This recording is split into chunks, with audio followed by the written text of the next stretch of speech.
ಎಲ್ಲಾ ಹಾನಿಯಿಂದ ಕೂದಲನ್ನು ರಕ್ಷಿಸುತ್ತೆ. ಬರೀ Amrit noni reach root premium hair oil. ಇವತ್ತು ಕರ್ನಾಟಕ ರಾಜ್ಯದಲ್ಲಿ ವಾಲ್ಮೀಕಿ ಅಭಿವೃದ್ಧಿ ನಿಗಮದ ಸಚಿವರು, ಜಿಲ್ಲಾ ಉಸ್ತುವಾರಿ ಸಚಿವರಾಗಿರ್ತಕ್ಕಂಥ ಶ್ರೀಯುತ ನಾಗೇಂದ್ರ ಅವರ ರಾಜೀನಾಮೆಯನ್ನು ಭಾರತೀಯ ಜನತಾ ಪಾರ್ಟಿ ವತಿಯಿಂದ ನಾವು ಕೇಳ್ತಾ ಇದ್ದೇವೆ. ಯಾಕೆ ಅಂತಂದರೆ, ತನ್ನ ಇಲಾಖೆಯ 187 ಕೋಟಿ ರೂಪಾಯಿ ಹಣವನ್ನು MD ಅವರಿಗೆ ಗೊತ್ತಿಲ್ಲದಂಗೆ, ಅಧಿಕಾರಿಗೆ ಗೊತ್ತಿಲ್ಲದಂಗೆ ಬೇರೆ ಅಕೌಂಟ್ಗೆ ಹಣವನ್ನು ಹೇಗೆ ಟ್ರಾನ್ಸ್ಫರ್ ಮಾಡಿದರು, ಬೇರೆ ಅಕೌಂಟನ್ನು ಹೆಂಗೆ ಓಪನ್ ಮಾಡಿದರು ಅಧಿಕಾರಿಗೆ ಗೊತ್ತಿಲ್ಲದಂಗೆ. ಅಷ್ಟೇ ಅಲ್ಲ, 50 ಕೋಟಿ ರೂಪಾಯಿ ಹಣವನ್ನು ಡ್ರಾ ಮಾಡ್ಕೊಂಡು ಬನ್ನಿ ಅಂತ ಅಧಿಕಾರಿಗಳಿಗೆ ಮೌಖಿಕವಾಗಿ ಹೇಳ್ತಾರೆ ಸಚಿವರು. ಅಷ್ಟೊತ್ತಿಗೆ ಅವರಿಗೆ ಗೊತ್ತಾಗತ್ತೆ ಇದರೊಳಗಡೆ ಏನೋ ಒಂದು ದೊಡ್ಡ ಭ್ರಷ್ಟಾಚಾರ ಅಡಗಿದೆ ಅಂತ. ಅವ್ರು ಯಾವಾಗ ಒಪ್ಪಲಿಲ್ಲ, ಇವರ ಸಿಗ್ನೇಚರ್ ಇಲ್ಲದೇನೆ ಹಣವನ್ನು ಡ್ರಾ ಮಾಡ್ತಾರೆ 50 ಕೋಟಿ ರೂಪಾಯಿನ. ಯಾರಿಗೋಸ್ಕರ 50 ಕೋಟಿ ರೂಪಾಯಿ ಡ್ರಾ ಮಾಡಿದ್ರು, ಯಾರಿಗೆ ಕೊಟ್ಟರು, ಆಮೇಲೆ ಈ ಹಣ ಡ್ರಾ ಆಗಿದೆ ಅಂತ ಮ್ಯಾನೇಜರ್ ಹೇಳಿದಾಗ ನನಗೆ ಗೊತ್ತಿಲ್ಲದಂಗೆ ಹೆಂಗೆ ಹಣ ಡ್ರಾ ಆಯಿತು ಅಂತೇಳಿ ಚಂದ್ರಶೇಖರ್ ಗೊತ್ತಾಗಿ ಒಂದು ಡೆತ್ ನೋಟನ್ನು ಮನೆಯಲ್ಲಿ ಬರೆದಿಟ್ಟು ಆತ್ಮಹತ್ಯೆ ಮಾಡಿಕೊಂಡಿದ್ದಾರೆ ಚಂದ್ರಶೇಖರ್ ಅವರು. ಇದರ ಪೂರಾ ಹೊಣೆಯನ್ನು ಯಾರಪ್ಪ ಹೊರಬೇಕು ಅಂತ ಹೇಳಿದರೆ ನಾಗೇಂದ್ರ ಅವರು ಹೊರಬೇಕು.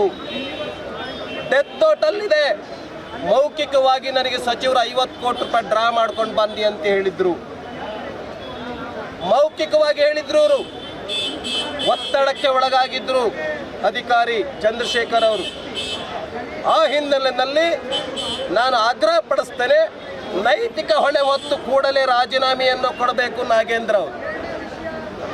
ಅಷ್ಟೇ ಅಲ್ಲ, ಮುಖ್ಯಮಂತ್ರಿ ಮತ್ತು ಉಪಮುಖ್ಯಮಂತ್ರಿ ಡೆಲ್ಲಿಗೆ ಹೋಗಿ ಯಾಕೆ ಕೂತ್ಕೊಂಡಿದ್ದಾರೆ? ಯಾಕೆ 3 ದಿನ ಆತ್ಮಹತ್ಯೆ ಮಾಡಿಕೊಂಡು 3 ದಿನ ಆದರೂ ಕೂಡ ರಾಜೀನಾಮೆಯನ್ನು ತೆಗೆದುಕೊಂಡಿಲ್ಲ?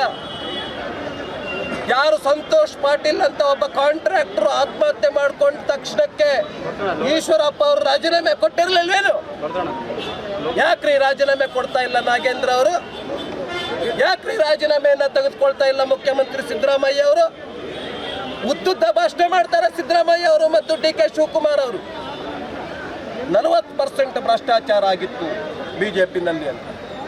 ಈ ಸರ್ಕಾರದಲ್ಲಿ 40% ಅಲ್ಲ, ಎಷ್ಟು ಪರ್ಸೆಂಟು ಮಿತಿ ಮೀರಿದ ಭ್ರಷ್ಟಾಚಾರ ಈ ಸರ್ಕಾರದಲ್ಲಿ ನಡೀತಾ ಇದೆ. ಇದು 2ನೇ ಆತ್ಮಹತ್ಯೆ. ಒಬ್ಬ ಕಾಂಟ್ರಾಕ್ಟರ್ ಕೂಡ ಮನೆಯಲ್ಲಿ ಆತ್ಮಹತ್ಯೆ ಮಾಡಿಕೊಂಡ್ರು. ಕರ್ನಾಟಕ ರಾಜ್ಯದಲ್ಲಿ ಅಧಿಕಾರಿಗಳು ಆತ್ಮಹತ್ಯೆ ಮಾಡ್ಕೊಳ್ತಿದ್ದಾರೆ, ಕಾಂಟ್ರಾಕ್ಟರ್ಗಳು ಆತ್ಮಹತ್ಯೆ ಮಾಡ್ಕೊಳ್ತಾ ಇದ್ದಾರೆ. ಭ್ರಷ್ಟಾಚಾರ ತುಂಬಿ ತುಳುಕ್ತಾ ಇದೆ, ಸರಣಿ ಆತ್ಮಹತ್ಯೆಗಳನ್ನ ಮಾಡ್ಕೊಳ್ತಾ ಇದ್ದಾರೆ.